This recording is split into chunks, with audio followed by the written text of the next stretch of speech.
You're just a few days away from Ramadan. The right thing to do would be to plan ahead. Prepare for Ramadan because it's only 1 month out of the year. And as you know, last Ramadan came and went like that. It was quick. Feels like a few days ago. The whole Ramadan felt like a day or so. And Ramadan before that, and just like that, this Ramadan is going to come and go. Some people are going to take full advantage, some people are going to take half advantage. Some people are going to just sleep and wake up and Ramadan's over, figuratively. So a couple of points, just as a reminder, you all know this, but reminders benefit the believers. Allah says in the Quran, شهر رمضان الذي أنزل فيه القرآن هدى للناس وبينات من الهدى والفرقان. Allah reminds us that the month of Ramadan is the month of Quran. You guys have heard this over and over again, I know you know this. It's the month of Quran, and the Quran is what? Allah defines it in this same verse, that it is a book of guidance. It distinguishes truth from falsehood. It gives you guidance for your life. It tells you what's right and wrong. Helps you with your mission, your vision, your goals. Helps you with your identity, all that.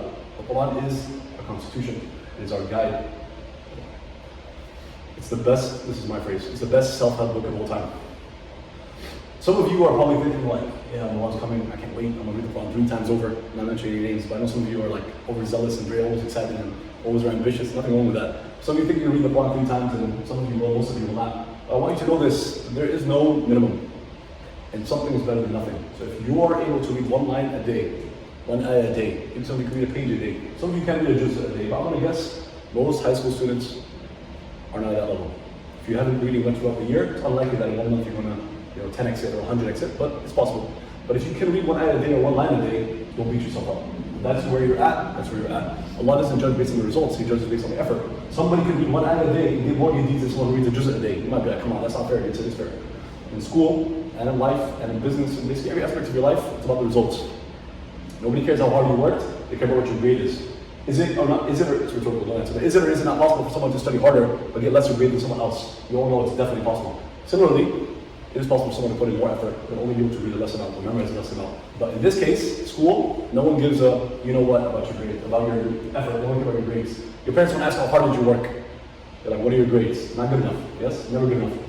And work is the same way. Your income, your salary, no one cares how hard you work. They care about what job you have and how much is it paying you. But the good news is, when it comes to your relationship with Allah, Allah does not care at all about the results because they're in His hands. And Allah knows this. We forget this. But He cares about the effort. That's the good news. He cares only about the effort. So again, someone could read 1 ayah a day and get more good deeds than someone reading pages and pages. Quantity is not the goal.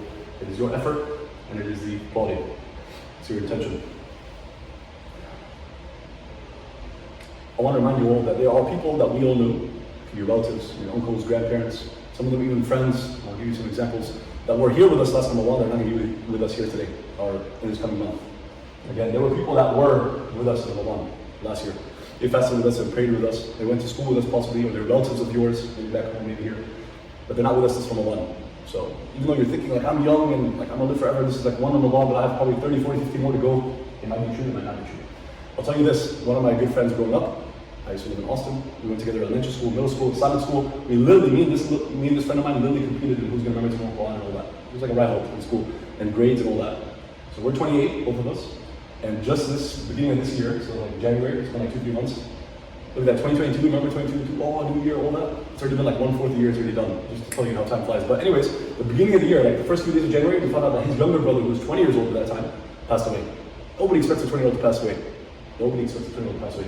Similarly, no one would expect a 15-year-old to pass away. It's closer to you guys' age. But the reality is, if you think about it logically, you put emotions aside, Allah never guaranteed us any amount of days or years. There are people that die at birth, people that die as babies, people that die as kids, people die at 100. It's not guaranteed. You don't expect it. Why am I saying this? This Ramadan could be your last, but that sounds really like depressing and upsetting and also like, seems unlikely. It's not unlikely. And more importantly, it's not negative, it's not depressing. Because if you maximize it and you give every day, give it your 100%, whether you live, whether you die, whether it's your first, or maybe you live 50 more years regardless, you'll be as happy as possible. So it's positive, not negative. If you take every day as it could be your last and you give it your 110%, you're living a meaningful, purposeful life. That is the way to be happy. This whole way to want happiness is like, I have to accomplish certain things, like I have to slay the dragon, whatever, become king, or get a certain job, or a nice car, and there's like a struggle, and you get to a point, and then it's what? Happily ever after. That, we see that again and again in movies and books and stuff, but that's not real life. Nobody in the history of humanity ever had that kind of life. We write out those stories, and they look good in movies. Just know that that's not real happiness. Right? So I know it's about Ramadan, I know it's a tangent, but I think this is just as important, if not more important. When you think about your life, this is exactly 10 years for me, by the way. I graduated high school exactly 10 years ago. It's my 10-year anniversary. So this would be me like my senior year, last semester, 10 years ago, 2012. So I'm thinking back and reflecting and thinking about what I wanted to know, or what I needed to know in high school. And this is definitely one of them, definition of happiness. We all thought like the right job, the right, the significant other, the right car, the right whatever, I'm living in the right city with a nice house and stuff, and then I'll be happy. But I have to work to get there and then happy ever after. Real life, and especially those who are older than us, can definitely tell us that it's ups and downs. But there's purpose in the pain, and if you're grateful when things are good and patient when things are bad, then it's all good. So it's not negative to think about death. It means that you're living a meaningful, purposeful life. So going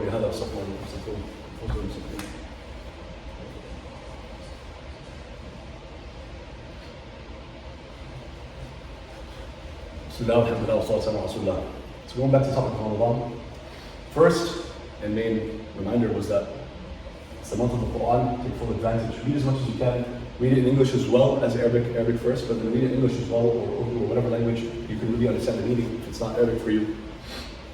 Find YouTube videos there are plenty, we can talk about afterwards, plenty of YouTube videos that can break down the ayahs so you can understand what you're reading, and it's a lot easier and more enjoyable to read when you know what you're reading, it's not gibberish.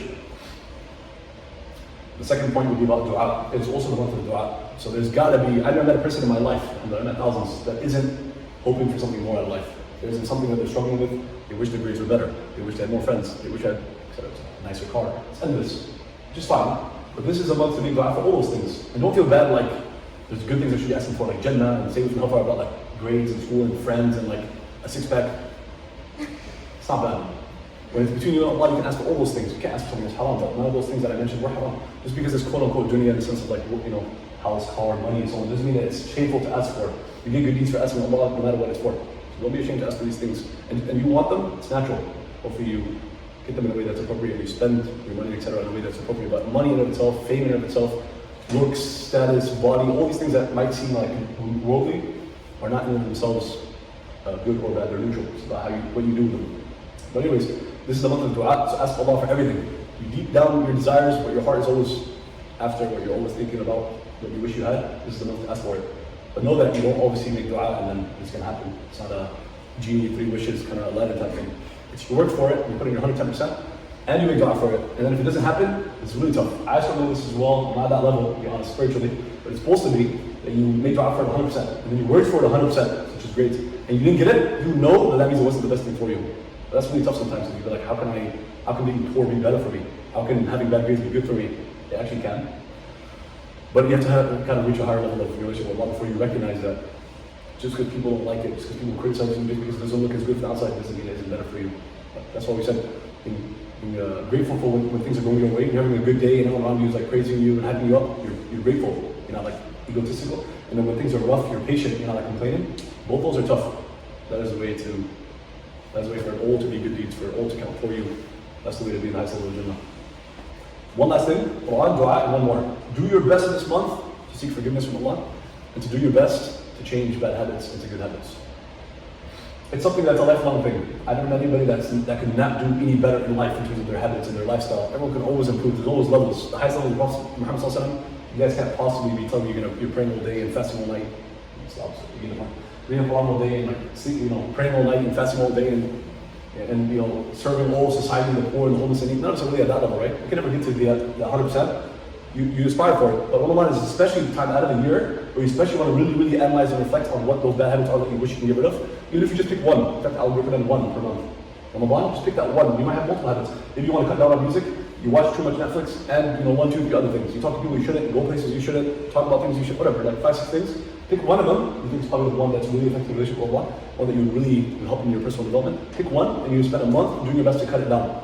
Some people, I think it's the minority of people, they can take something like, say they have an addiction to cigarettes or vaping, whatever, and they just like, you know what, I just watched a video, it's bad for me, I know it. They throw the vape, and they never pick it up ever in their lives.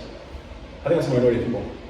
I myself am not like that. I think most people aren't like that. But realistically, over a month, you go from 100 to 99 to 98 to 97. You make a mistake, you go back to 100, okay, 95. You make a mistake and you vape, three puffs a day when you were trying to get to 2. It's just an example of vape, right? You go down by the end of the month, you got to 0. A month afterwards, you struggle with it, but you were able to do it for 2 months, you pretty much can do it for the rest of your life. And if you fall back, you know the process, you go back to it. Don't beat yourself up if you have bad habits. We all do, we all can be improving. But the month of Ramadan is especially easy. Shaitan, the shayateen, the jinn are locked up. And you're already fasting, which is already, you're staying away from things that are halal. Eating is not haram, there's nothing bad about eating. You're staying away from that, which should be even easier than staying away from things that are bad for you. Things that are poisonous, things that are sinful. Does that make sense?